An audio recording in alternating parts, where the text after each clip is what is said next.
주여 은혜를 베풀어 주소서. 이란 제목으로 은혜를 나누도록 하겠습니다. 여러분들은 혹시 간절히 기도하면 응답을 받을 수 있다라고 여기십니까? 내가 간절히 기도하기만 하면 하나님이 은혜 베풀어 주셔서 이렇게 응답을 받을 수 있다. 예를 들어서 40일 동안 금식하며 간절히 기도하면 자신에게 닥친 모든 문제가 해결함 받을 수 있다라고 여기십니까? 그렇게 생각을 하세요?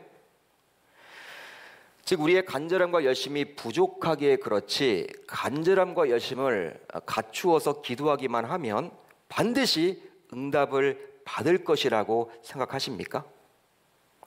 실제 성경을 보게 되면요, 응답받기 위한 기도의 조건으로 이 열심과 간절함을 이야기하는 것처럼 보여지는 성구들이 있어요. 바로 다음의 구절들인데, 우선 기도하는 데 있어서 열심을 강조하는 구절도 있으니 바로 에레미야 33장 3절입니다. 너는 내게 부르짖으라. 내가 내게 응답하겠고 내가 알지 못하는 크고 은밀한 일을 내게 보이리라. 너는 내게 부르짖으라. 내가 내게 응답하겠고. 한마디로 열심을 내어서 하나님께 부르짖을 때 응답을 받을 수 있다라는 의미죠. 따라서 기도를 하더라도 묵상으로 기도를 하거나 숨죽여 기도하기보다는 소리를 내어 부르짖을 때 응답을 받을 수 있다라는 의미처럼 보여집니다. 또 기도하는 데 있어서 간절함을 강조하는 구절도 있으니 바로 누가복음 18장에 나오는 끈질긴 과부의 비유예요.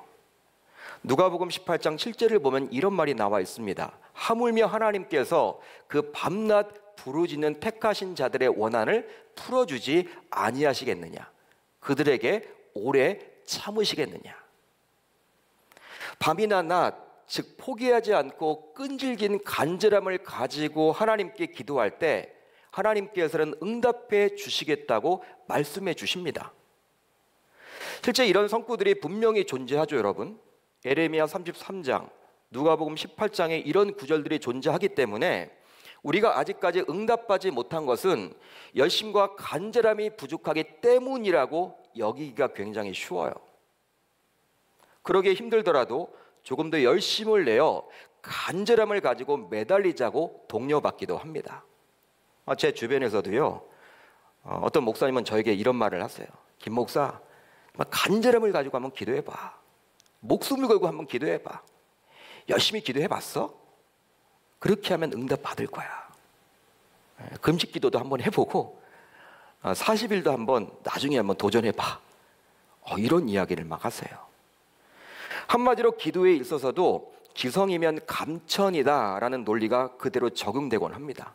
기성이면 감천이다. 즉 기도에 있어서도 지극정성이 중요하다고 보는 것이죠. 정성이 중요하다. 정성껏 기도해라. 따라서 기도에 응답이 없을 때 주로 어떤 생각을 가지게 될까요? 바로 아직 믿음이 없고 정성이 부족해서 하나님께서 나의 기도에 응답 주시지 않았다라고 여기곤 합니다. 대부분이 그래요. 실제로 많은 교회들조차도 믿음이 없기에 하나님께서 응답 주시지 않았다라고 가리켜요. 믿음 없는 기도를 했다는 거죠. 실제 이런 분들이 주로 인용하는 성구는 바로 야고보서 5장 15절인데요. 믿음의 기도는 병든 자를 구원하리니 주께서 그를 일으키시리라. 이 말은 믿음의 기도를 하지 않으면 응답받을 수 없다라는 의미입니다. 따라서 응답받으려면 반드시 믿음으로 기도해야 한다라고 가르쳐주고 있죠. 그러나 실제 우리의 신앙생활을 보게 되면 어떨까요? 실제 신앙생활을 하고 있는 우리들도 응답받지 못한 기도로 인해서 답답함을 느낄 때가 굉장히 많다라는 것이죠. 기도했는데 응답이 없어. 굉장히 답답하다. 또 종종 성도님들을 만나서 이야기를 나누다 보면 정말 열심히 또 누구보다도 간절히 기도했는데 아직까지 응답받지 못한 자신의 상황에 대해서 몹시 힘들어함은 물론이요, 심지어는 신앙의 회의까지 느끼는 분들도 있더라는 것입니다. 성도들을 만나보면 목사님, 제가 이렇게 정말 간절히 기도했습니다. 열심히 기도했습니다. 3년 동안 새벽 예배 한 번도 빠지지 않았습니다. 눈이 오나 비가 오나 그거 문제 해결하려고. 근데 응답이 없어요. 그러면 실망감이 오고 심지어는 이렇게 응답하지 않는 것 보면 하나님이 정말 계시는 건 맞나? 살아 계시나? 이런 신앙의 회의까지 느끼게 되는 경우들이 있다는 것입니다. 즉 시간이 흐르면 흐를수록 간절히 바라고 기대한 만큼 좌절감이 쌓이고 정성껏 기도하고 매달린 만큼 분노가 쌓이기도 하는 것이죠. 게다가 누군가가 나와서 나는 기도했더니 응답을 받았다라는 간증을 막 하잖아요 또. 예? 여러분 교회에서 이렇게 간증자를 부를 때는요 다 여러분 응답받은 분을 부르지 응답받지 못한 분은 부르는 경우가 없어요. 근데 그런 분들의 간증을 들으면 저분보다 나도 믿음 더 좋은 것 같고 간증을 들어봐도 저만큼은 나도 했는데 저분만큼은 믿음을 가지고 간절하게 열심을 가지고 기도했는데 왜 나는 응답이 없는 거야? 이렇게 스스로 자책하면서 상대적인 박탈감에 빠지기도 합니다.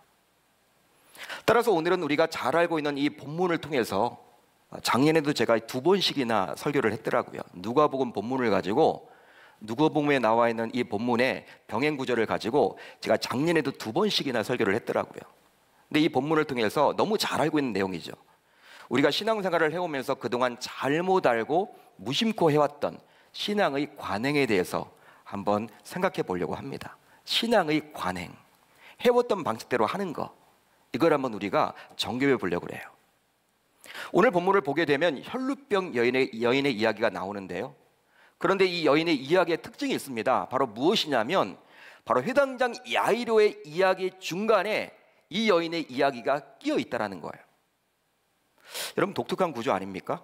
회당장 야이로의 이야기가 처음 나왔으면 그걸 마무리 짓고 이 여인의 이야기가 나오면 좋은데 중간에 끼어 있다는 거예요. 성경은 당시 회당장이라는 높은 신분의 야이로와 실제 이름도 나오지 않습니다. 오늘 본문을 보게 되면 그냥 혈루병에 걸린 여인으로 나오지 이름이 뭔지 나와 있지 않아요. 무명의 여인입니다. 이 무명의 여인 이야기를 동일선상에 기록을 해주므로 우리 주님께서는 신분을 차별하지 않고 누구나 만나주신다를 저와 여러분들에게 알려주시는 거예요. 여러분 당시는 남성 중심의 사회였습니다. 유대 사회는 남자들이 여러분 존경받던 시대였죠. 그리고 회당장은요 지역 유지였고 그 도시에서 종교 지도자였기 때문에 여러분 굉장히 권력자라고 할 수 있어요. 예수님이 그 사람만 만난 것이 아니라 이 무명의 여인까지도 만나 주셨음을 통해서 이 땅을 살아가는 저와 여러분들 모두 차별 없이 우리 주님은 만나 주신다라는 사실이에요. 그러니까 우리가 신앙생활을 할 때 놓쳐서는 안 되는 것이 하나님이 나 같은 사람도 구원해 줄 수 있나? 내가 정말 구원받을 수 있는 존재인가? 나는 잘 배우지도 못하고 가진 것도 없고 교회 나가보면 굉장히 잘난 사람들도 많은데 나는 그런 유에 속하지 못하는데도 불구하고 과연 하나님도 나를 사랑하실까? 여러분 사랑하신다라는 사실입니다. 구원해 주신다라는 사실이에요. 여러분 그렇다면 오늘 본문에 나와 있는 이 여인의 형편은 어땠을까요? 한두 해도 아니고 무려 12년 동안이나 혈루병을 알아봤어요. 여러분 몇 년 동안 혈루병을 알아봤어요? 12년 동안이나. 혈루병의 특징, 혈루병은요 특정 신체 부위에서 피가 계속 흘러내리는 아주 몹쓸병이에요. 피가 흘러내리는 몹쓸병. 근데 성경학자들은 이 여인의 병이 자궁출혈과 관계가 있을 것이라고 여기곤 합니다. 자궁출혈과 같다. 하루 이틀도 아니고 무려 12년 동안이나 하혈을 했으니 이 여인의 건강 상태는 여러분 어떠했을까요? 한번 상상을 해보세요. 정상이 아니겠죠. 비정상이 여러분 극치겠죠. 12년 동안이나 하혈을 했으니 피를 쏟았으니 오늘날과 같이 각종 영양제와 수요를 공급받을 수도 없었기에 아마도 매일매일의 삶이 고통 그 자체였을 것입니다. 아침에 깨어나면요 그냥 죽지 못해 사는 거예요. 그냥 그런 삶이겠죠. 얼마나 힘들겠습니까? 즉 매일매일 고단한 육체와 힘겨운 싸움을 했을 거예요. 딱 보아도 피기가 없는 창백한 얼굴에 몸은 바싹 말랐으며 생기라고는 전혀 살펴볼 수 없는 환우 그 자체였을 거예요.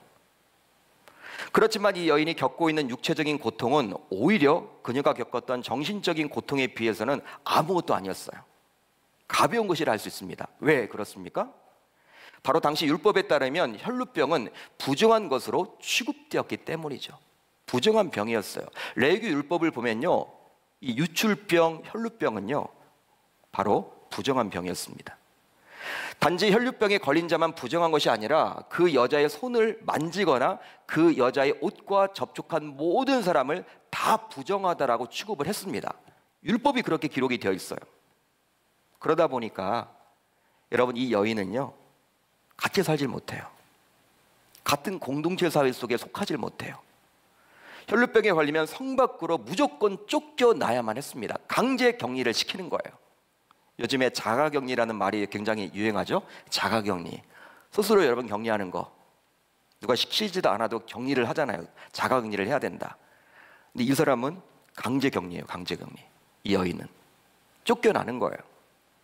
그러게 살아가는 가족들과 지인들과 떨어져 지내야만 합니다. 그러다 보니 항상 사람들의 시선에 신경이 쓰일 수밖에 없겠죠. 그러게 정신적으로는 항상 불안감에 시달릴 수밖에 없을 것이고, 순간순간 밀려오는 외로움도 감내해야만 했던 거예요. 여러분, 이런 생활을 지금 몇 년 동안 해왔습니까? 12년 동안이나. 12년 동안이나 해온 거예요. 그러게 이 여인은 이 혈루병을 치료하고자 굉장히 몸부림을 쳤을 것입니다. 공을 들였겠죠, 여러분. 노력을 해왔겠죠. 열심을 내었겠죠. 바로 다음의 구절을 통해서 확인할 수가 있어요. 마가복음 5장 26절. 많은 의사에게 많은 괴로움을 받았고 가진 것도 다 허비하였으되 아무 효험이 없고 도리어 더 중하여졌던 차에. 한마디로 용하다는 의원은 다 찾아가 봤어요. 잘 본다라는 의원은 다 찾아가 봤어요.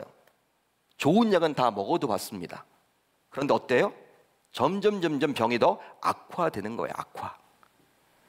오히려 가지고 있던 모든 재산도 날리게 되어서 병세는 더 짚어져만 가는, 정말 이제는 이러지도 못하고 저러지도 못하는 상황에 처하게 된 거예요. 재산까지도 다 날리게 됐죠. 뭐라 할까요? 이젠 희망의 끈조차 사라져 버렸다고 해야 할까요? 돈이라도 남아있다면 또 다른 의원을 찾아가면서 희망을 가져볼 수도 있겠지만, 이젠 남아있는 돈 자체도 없기 때문에 희망이 여러분 건덕지도 없는 거예요. 희망의 끈자치도 없는 거예요. 여러분, 돈이라도 있어야지 병원을 가죠. 가지고 있는 재산을 다 날렸는데 지금까지 해왔잖아요. 근데 병원도 가지 못하기 때문에 희망 자체가 없는 이 절망의 나락을 그런 살았던 사람이 바로 이 여인이었어요. 그런데 이러한 절망 속에서 하루하루를 살아가던 중 이 여인은 예수님에 대한 소문을 듣게 되었고, 이 예수님을 찾아가서 옷에만 손을 대어도 구원을 얻을 수 있다는 생각에 예수님의 옷에 손을 댔습니다. 결과적으로 이 여인은 이제 다음과 같은 기적을 체험하게 되었죠. 바로 다음의 구절을 통해서 알 수 있는데요. 이에 그의 혈루 근원이 곧 마름에 병이 나은 줄을 몸에 깨달으니라. 즉 지난 12년 동안 그렇게 끊임없이 자신을 괴롭혀왔던 그 혈루병, 그 지병에서 깨끗함의 고침을 받게 된 것을 몸이 느끼게 된 거예요. 이제 몸 자체가 느끼게 된 거예요. 아, 깨끗하게 나았다. 여러분, 하혈을 지금까지 해왔잖아요. 근데 그 하혈이 멈추게 된 거예요. 그 이후 예수님께서는 자신의 몸에서 능력이 나간 줄 아시고 이 여인을 불러 세운 이후 다음과 같이 말씀을 해줍니다. 오늘 본문 34절. 따라 내 믿음이 너를 구원하였으니 평안히 가라. 내 병에서 놓여 건강할지어다. 내 믿음이 너를 구원하였다. 우리 주님이 이 여인에게 하는 말이에요. 이것은 바로 이 여인의 믿음이 우리를 구원할 수 있는 참된 믿음이라는 뜻이죠. 참된 믿음이다. 그러게 역으로 생각해 보면 이 여인과 같은 믿음을 갖지 아니하면 결국 가짜 믿음이라는 의미이고 구원을 절대로 받을 수 없다라는 거예요. 여러분, 여인이 이 여인의 믿음을 칭찬했다라는 것은요, 예수님이 이 여인의 믿음을 칭찬했다라는 것은요, 이 믿음이 진짜라는 거예요. 역으로 생각해 보면 이런 믿음 갖지 못하면 이건 가짜다 믿음이고 구원받지 못하는 것이죠. 따라서 이 여인을 통해서 예수님께서 인정한 믿음이 과연 뭔지를 알아야지만 우리들은 성경적으로 올바른, 즉 건강하게 신앙생활을 할 수 있습니다. 그러기에 예수님께서 인정한 그녀의 믿음은 과연 무엇인지 오늘 본문을 차근차근 살펴보므로 답을 얻어보려고 해요. 혈류병으로 고통 속에서 하루하루를 희망 없이 살았던 이 여인은요, 예수의 소문을 듣게 되었어요. 여러분, 어떤 것을 들었다고요? 예수의 소문을 듣게 되었어요. 그렇다면 이 예수의 소문은 과연 뭘까요? 무엇일까요? 바로 예수님이 그동안 행했던 각종 이적과 기사였습니다. 즉, 귀신을 내어 쫓고 수없이 많은 병자들의 병을 고쳐준 기사를 이 여인은 사람들의 입소문을 통해서 듣게 된 거예요. 사람들의 입소문을 통해서 듣게 된 거예요. 그만큼 사람들의 입소문은 굉장히 빠른 전파력을 가지고 있습니다. 여러분, 입소문만큼 무서운 게 없어요. 입소문만큼. 아마 코로나 바이러스보다도요, 더 전염성이 빠른 게 바로 입소문이야.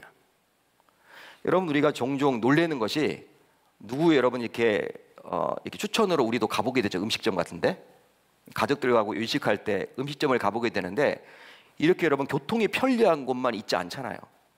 어떤 음식점은요, 그냥 이 내비게이션도 여러분 과연 여기 될까? 이게 정말 여기 음식점이 있을까? 이런 산 꼴짝에도 여러분 음식점이 있어요. 근데 그런 데 가면 버글버글해 사람이. 어떻게 알고? 사람들이 그렇게 많이 몰라요. 대중교통 없습니다. 다 승용차를 타고 사람들이 그렇게 오는 거예요. 다 입소문이죠. 그 집이 맛있더라. 그 집이 맛있다. 끝내준다. 그런 얘기가 돌면요, 그만큼 여러분 입소문이 무서워요. 그렇다면 나는 과연 무엇을 입소문 내며 바쁘게 살았는가? 지난 일주일 동안 자신의 삶을 한번 점검해 보았으면 좋겠어요. 일주일 동안의 자신의 삶을 점검해 보았을 때 내가 만났던 예수님에 대해서 주변 사람들에게 나는 소문을 내고 있는가? 요즘에 코로나 전국 속에서 한국교회가 여러분 대부분의 한국교회는 다 잘하는데 일부 여러분들 이단 교회들하고 섞여 있다 보니까 막 여러분 사람들은요, 그냥 교회를 굉장히 싸잡아서 욕을 많이 하죠. 아, 교회가 왜 그러냐? 대부분의 교회는 여러분 잘 이렇게 지금 방역을 하고 이 코로나 전국에서 능동적으로 선제적으로 대처를 하잖아요.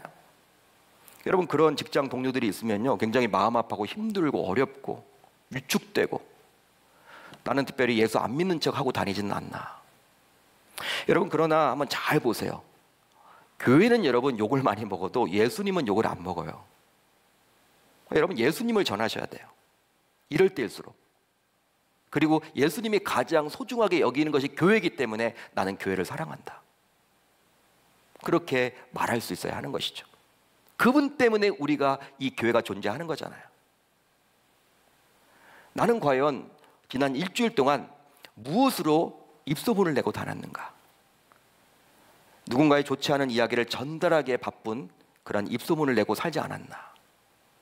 여러분, 오늘 이 말씀을 통해서 한번 도전을 받아보시길 바라요.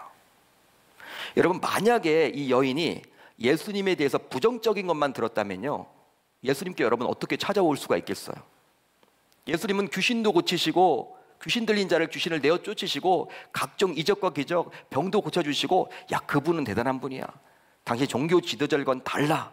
이런 이야기를 들었기 때문에 여러분 찾아왔던 것이지, 예수님에 대해서 부정적인 이야기들만 여러분 듣게 되었다면 어떻게 되겠습니까? 우리들 주변에도요, 정말 예수님 만나야 할 분들이 있는데 내가 여러분 예수님에 대해서 자꾸 좋은 이야기를 해서 그분이 관심을 가지게 된다면 내가 쓰임받는 거잖아요. 그게 여러분 얼마나 값진 일입니까? 저와 여러분들 모두 정말 예수에 대한 입소문을 잘 낼 수 있기를 주님의 이름으로 축복합니다. 오늘 본문에 나오는 혈류병 여인이 예수님을 찾아간 것과 그 예수님의 옷에 손을 댄 것은 일종의 행위라고 말이죠. 일종의 행동 아니냐? 그렇게 하지 않았느냐? 그러면서 그런 행동을 한 그녀의 간절함과 열심을 칭송하려고 할지도 모르겠어요. 그렇지만 이 여인이 예수님을 찾아간 것은 여인이 의도한 바는 결코 아니었습니다. 만약 이 여인이 예수님의 소문을 들었다 하더라도 자신의 노력만으로 병이 나아지고 있거나 아니면 끝까지 자신의 열심만으로 그 병을 고칠 수 있다라고 생각했다면 예수님을 찾아갈 생각을 하지 않았겠죠. 하지만 이 여인은 무엇을 해도 아무 소용이 없고 가진 재산도 모두 허비한 상황이었기 때문에 예수님에 대한 소문에 귀를 기울일 수밖에 없었다라는 사실이에요. 즉 세상에서 더 이상 나을 희망이 없기에 이 여인은 오직 예수님께 희망을 둘 수 있었다라는 사실입니다.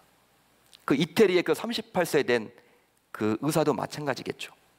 이런 바이러스, 코로나 바이러스 상황이 아니라면 자신이 다 고칠 수 있다고 여길 거 아니에요. 그렇지만 이 코로나 전국 속에서 안 되니까, 야, 인간은 역시 한계가 있구나. 신은 존재하는구나.